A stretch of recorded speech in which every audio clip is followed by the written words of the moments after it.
Welcome, everyone, to the Everything Show.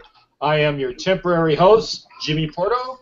We have news coming up about Star Trek, but first I'd like to tell you that I wrote a book. It's called Ex-Monk because I am an ex-monk, an ex-Benedictine monk.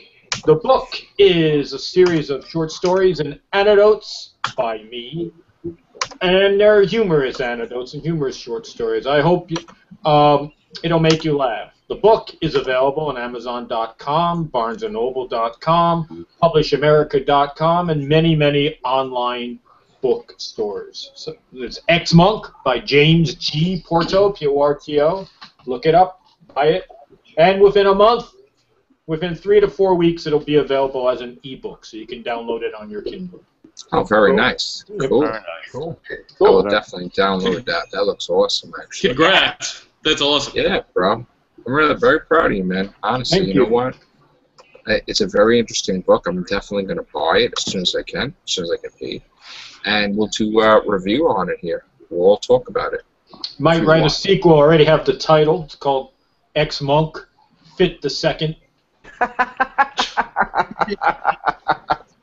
Now that I have the title, I got to write.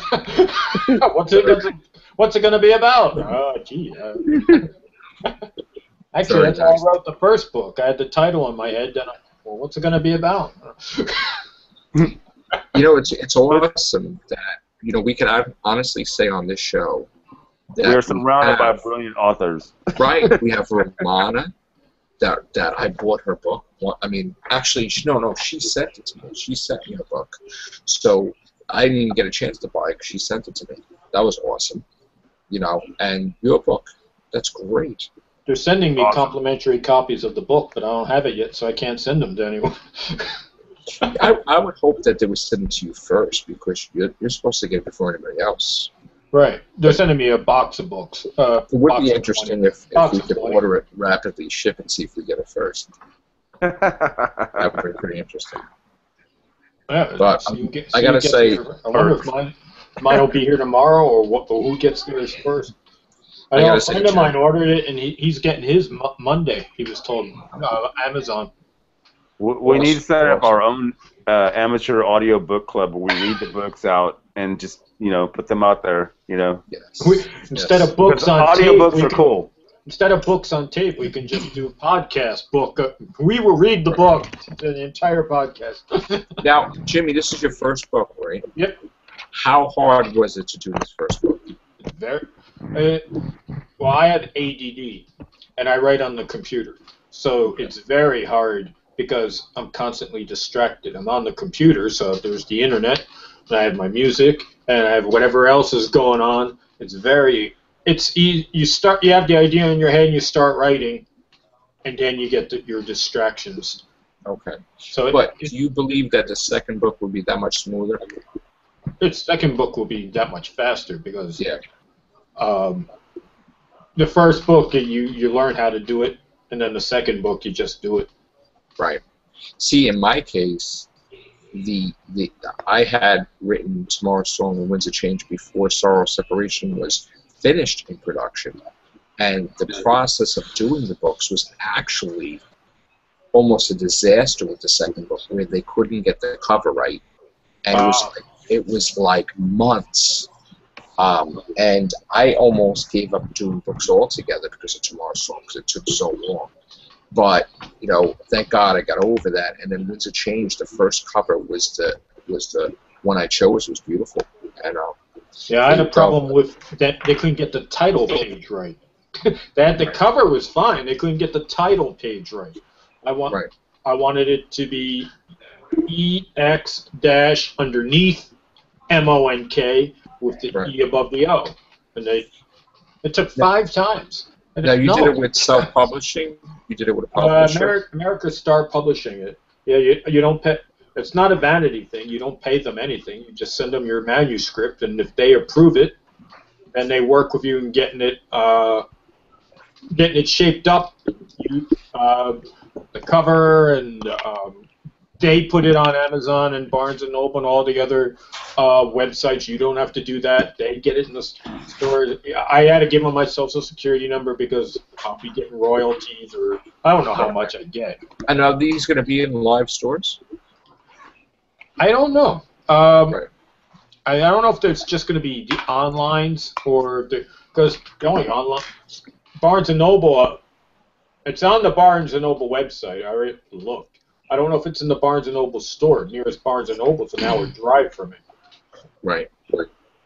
I could call the store and see if it's there, but that You know part I what? don't know. We're all going to buy it, so I can't wait to read it. And I wish you all the luck in the world, my friend. Very good. And in 3 to 4 weeks, it'll be an ebook. So if you can't afford the paperback, wait 3 to 4 weeks. Because Very the nice. ebook's only $1.99. They said I could put any price I want for the ebook, and I said, "What about $666?" Then no, it has to end with a 99.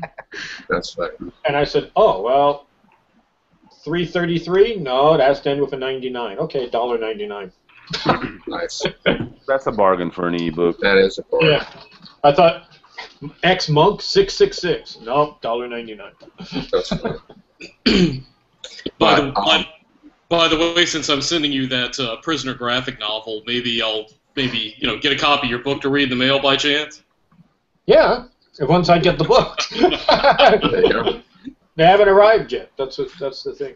Now, I thanks to Old Doc and you, Jimmy, introducing me to Star Trek Continues. Oh yes. I gotta say, I saw the first episode.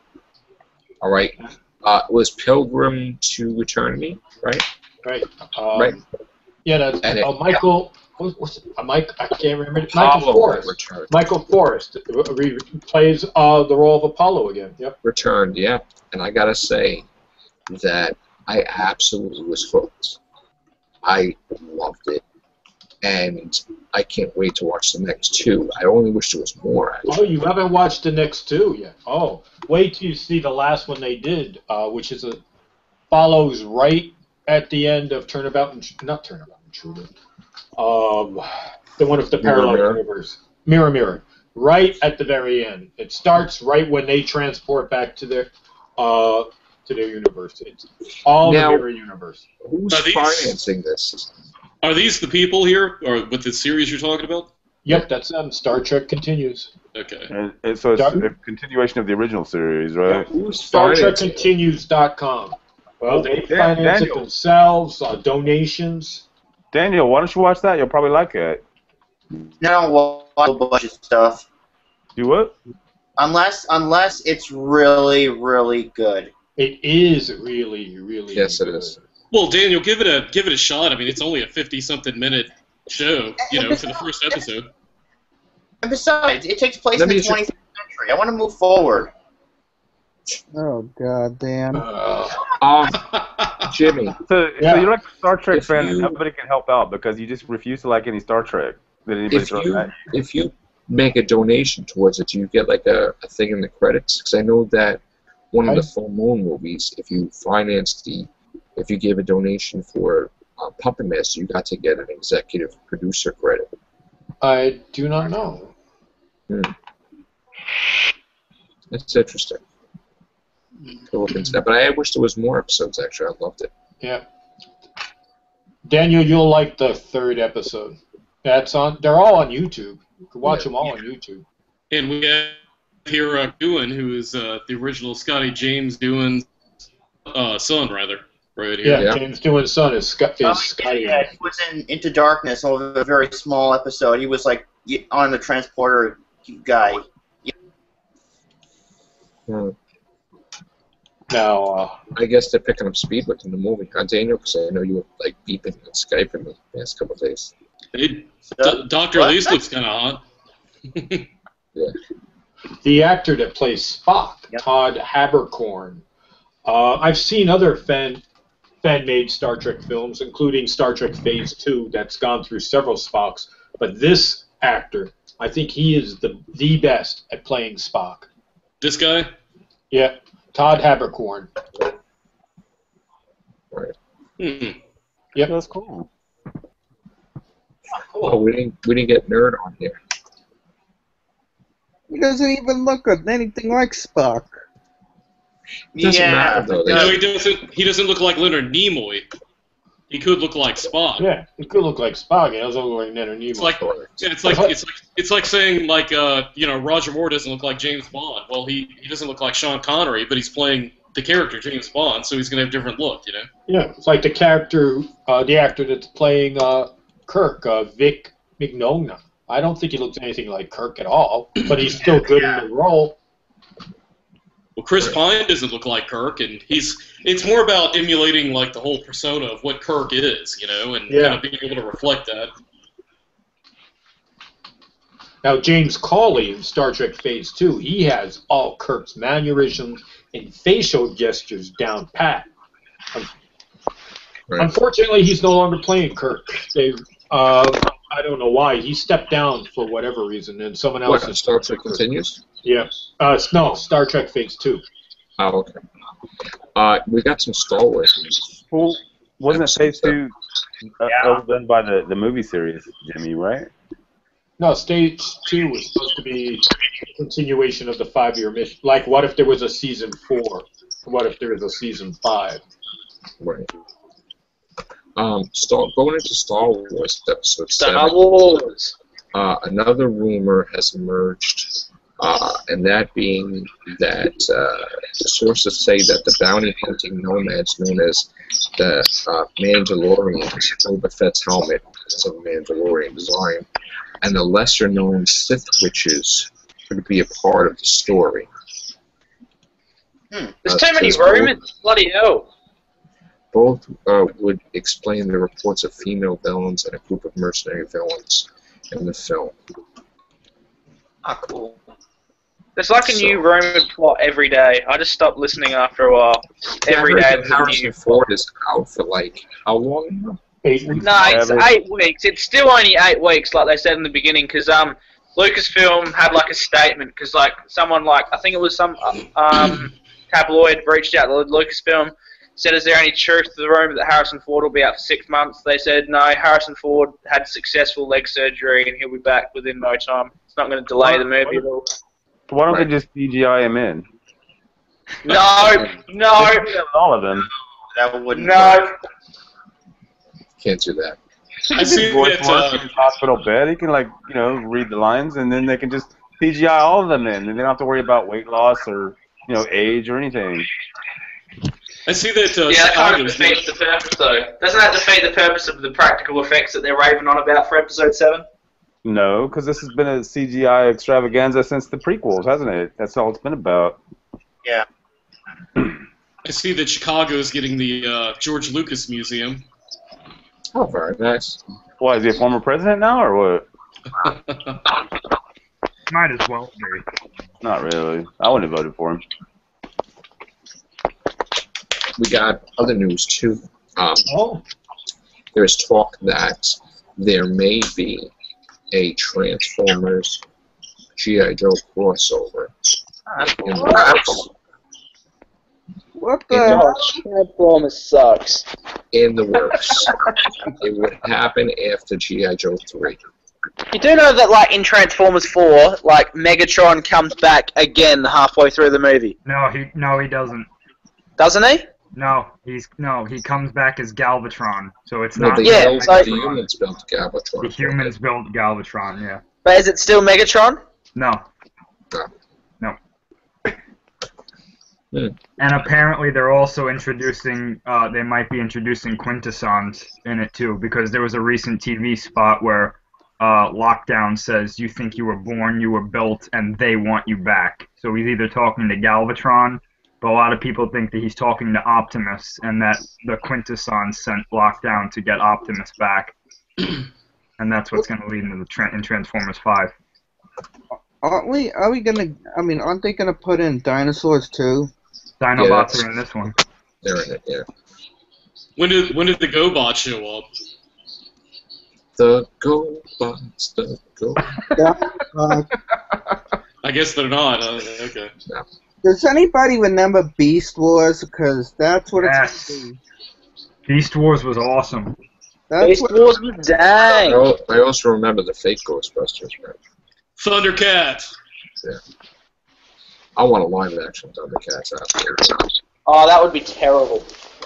If they did it right, I think it would be good. Remember the Dorothy and the Pussycats movie? Yeah. Oh, yeah. There's another Scooby-Doo movie coming out. Like, seriously. No. wait, what? Those are reboot. Zoinks. I can't do Scooby-Doo after that last animated movie they made. It's just, it makes me sad. Scooby-Dooby-Doo. Which one with the wrestlers? Yeah, How was that? I don't speak of it. What about the Flintstones? Wasn't it supposed to be Scooby-Doo That's the Flintstones? next one. That's the next one, apparently. Animated, anyway. I don't know about Did it. you hear, like, there's an idea of, like, a Scooby-Doo movie with, like, Seth Rogen and James Franco, and Seth Rogen's Shaggy, and he just gets really high and talks to his dog, who's voiced by James Franco. Oh, That'd be cool. and we'll show it in North Korea. Flintstone movie was good. I I heard they're gonna bring Flintstones back also. I thought you were talking about the live action Scooby-Doo. Yeah, that, one sec. I think they should bring Jetsons back. Speaking of Scooby-Doo, Yeah. we recently lost Casey Kasem, voice of Shaggy. Yes, Yeah. we did. Yeah. Yes, we did. Bad weekend. Last weekend. Father's Day, he died. Yeah. Yeah. And Ryan Seacrest was just talking about him, and they started playing the countdown, like when he did the letters and stuff that he used to do. And we have a long-distance shout-out. Yeah, I missed that actually. He had a great, I do too. calm, soothing voice Yeah. that just made you relax, no matter where you were driving. It was just They got It's one some, of those things that was all over America. Like, I mean, you'd be like where I was or where Joe was, and they had some Sunday show where he was just like doing all the hits or something. yeah, the countdown, American Top 40. Yeah. And this was, I think, in the 80s, you know, but it was like, wow. Climbing I up never the knew he was charts. Shaggy. I never knew he was Shaggy. That was crazy Yeah. when I found out that. wasn't he Oh my God, Robin? And wasn't he Robin in the Yes. Super Yeah. Friends? Super Friends, yeah. I only saw him in one thing, and that was it. Which What was, was he played himself, and he made a cameo in Saved by the Bell. Uh, Right. Well, that's making a movie too. Saved by the Bell's coming back And also. there's a rumor Tom Cruise might make a cameo in the next Star Wars. Yeah, that's cool. Oh, wow. God. well, anything to get some attention, right? Who the hell's Tom Cruise going to be in that? Exactly. Probably Did be- you watch the movie? No, he's gonna be a Jawa. Well, yeah. Isn't that why his name was Jack Reacher? Because he was like, you know, challenged. Well, you know what? You could take off Boba Fett's helmet. I can't reach it. Oh, no. You remember when they were making Star Trek 4, there was a rumor Eddie Murphy was going to be Yes. He should have been. It would have been a better movie, probably. in it. Star Trek 4 was a good movie. I like. For some reason, the whole whale message just went right over my head. I didn't really Oh, get I it. like that actually. Actually, I had sent a letter to President Reagan when I was little about Save the Whales, and they had announced it in my class that he answered my letter. I'll never forget that. That was, Well, that's awesome, then. that was pretty cool. The best part of Star Trek 4 was when the punk with the mohawk was on the bus and they were asking him to turn the radio down, breaks it, and Spock just leans over there and puts the Vulcan death grip on him. Right. That was great. And the nuclear vessels that Chekhov keeps talking about. And now that nuclear vessel scene was all ad-libbed, and those people on the street weren't actors. That was a real cop. And those were real people. And they had to, after they filmed it, they had to go up to them and tell them what was going on, get their permission to be used in the film. Right. That was a real cop, and that was his real reaction. Just stand there and stare at him. That's funny. Where are your nuclear vessels? And the cop didn't recognize the. That's funny. I just thought that movie was a little too silly after the previous three that were pretty serious. So I don't know. That's what I had bought the. I Shatner had said bought the that book. it was that way on purpose. He said the last were so somber, we wanted to lighten the mood. I had bought the sequel book, Probe. That they had a sequel to that, but I didn't get a chance to read it fully. But Star Trek 2 is always going to be like the best, like they're never going to top that film. Not I mean, to me. it's just the greatest. It's like a work. Yeah, I mean, the movie can be just a standalone movie. Forget like being part of a series. There's very few movies that are perfect, and that's perfect. No, the story's good, but you can see they had some serious budget problems with it, though, because Yeah. it doesn't look that good compared to the first one. The first one is, in my mind, is always going to be the best one. First one, they blew a lot of money on them for more than they did on all the others combined, Yeah, exactly.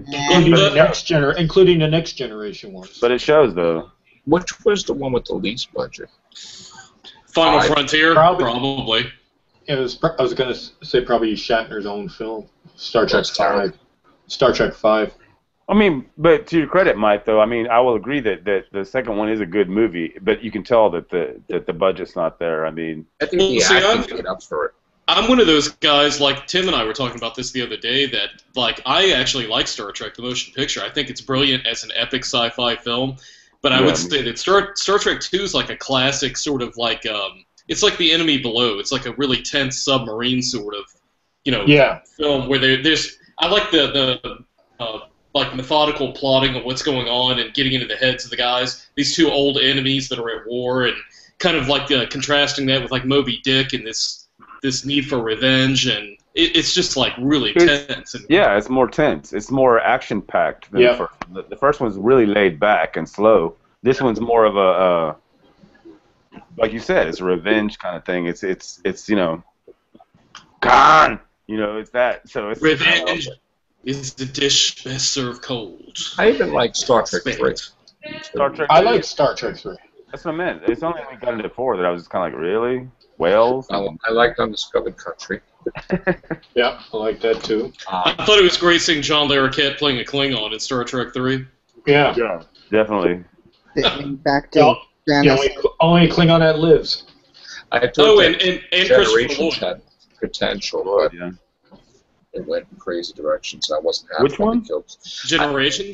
I thought that it had potential. Like they could have went in a different direction. You didn't need to kill Kirk.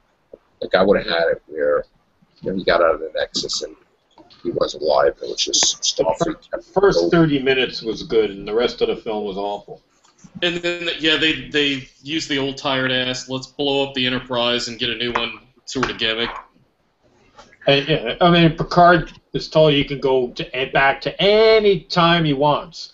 Why doesn't he go and save his family from that fire? Nope. At this point, Because he's a boring diplomat. from now on, they should start every Star Trek movie with the Enterprise exploding and a new model being introduced. Daniel would like that. What do you think? Yeah, that'd be cool. Of course you would say that because you hate Picard. With a passion. I'd say we kill Picard in the new series of the new movie. No. Make it Is it a new so. series or a new movie? Don't Picard, you bash on Picard, man. Kill it. Picard Kill in the captain. movies. Kill Picard in it. the movies seems to be a totally different character than the Picard from the television show. Well, He even True. contradicts things that he said or done in the television show. Well, in the movies, Picard, like, it's almost like he's like the sole like focus of the film, rather than being like part of the group dynamic, which made the show so great. So I like First Contact. I like that. well, let me ask you this though, because I never watched the later movies. So what you're saying is the transition from the movies into the Films. transitioning from the new series into the films, the Next Generation into the films, it didn't really work. I think it worked a little bit. I mean, I liked. In I other did words, like. it ended up ejecting the old cast and bringing in the new cast. And I that liked tell you First Contact. I didn't like Insurrection, and Nemesis. I was pissed.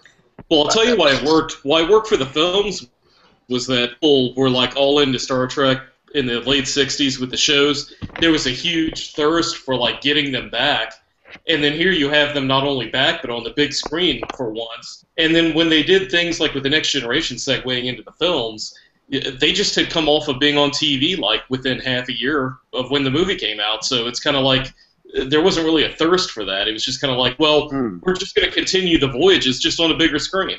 Because Star Trek Generations would have played better on the small screen rather than the bigger screen, I think. And they're like First Contact, though, that did really well. It could have played on the small screen and had the added benefit of being on the big screen.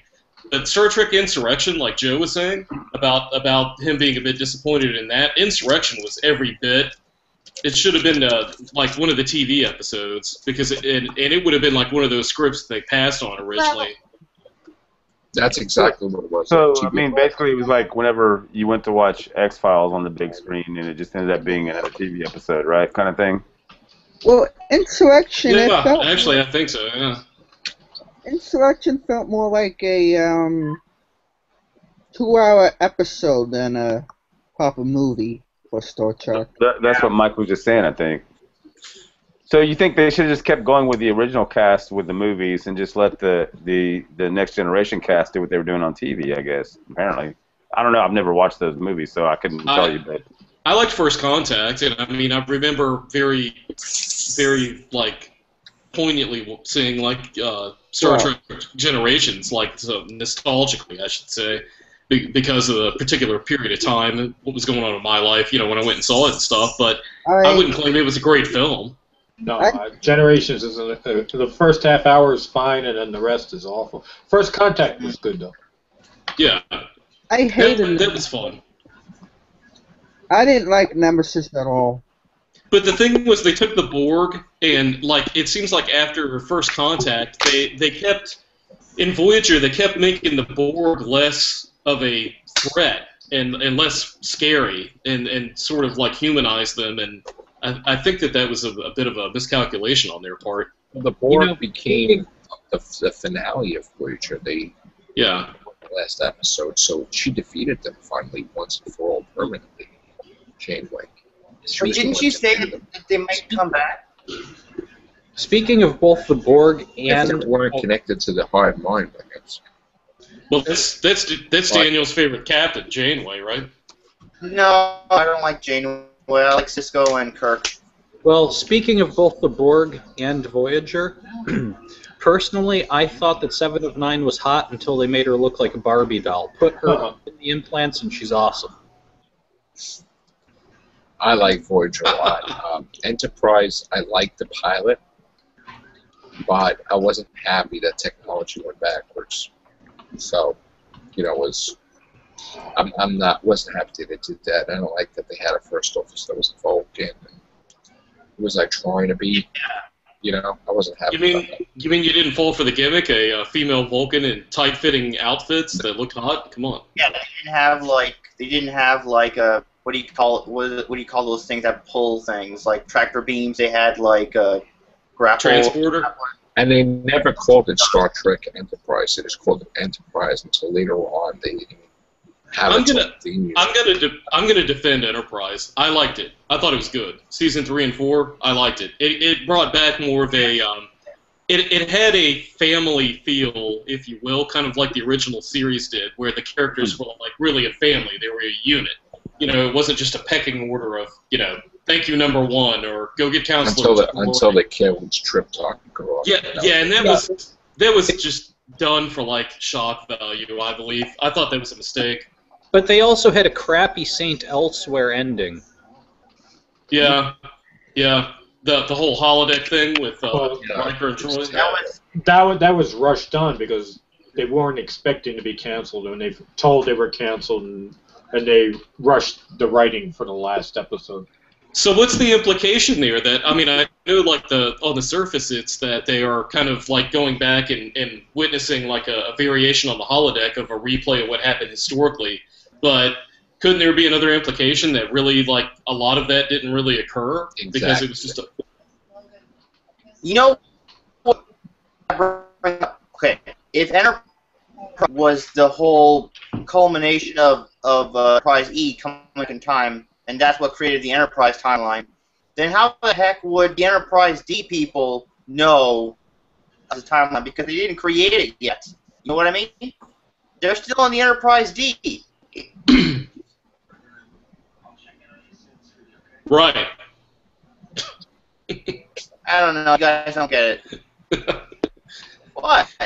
Dan just always tried to crowbar that Enterprise E in. I wish they'd blow the damn ship up so we quit talking about it. Yeah, I'm sorry, but Archer wasn't the first Starfleet captain to encounter the Borg. That's nonsense. So. Yeah. I just want to see Cisco come back and kick some ass. Cisco. Yeah, I want to see him say flame on. Yeah, He's basically survived the volcano. Well, we need to have a cast sometime where Daniel and I tell you about our new idea for the new series, and it involves actually Cisco doing a cameo in it.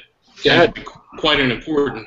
Say it right here. Not tonight. No, it's about that would require a longer podcast. Okay. Well, we're gonna have to get off now because I gotta go to work.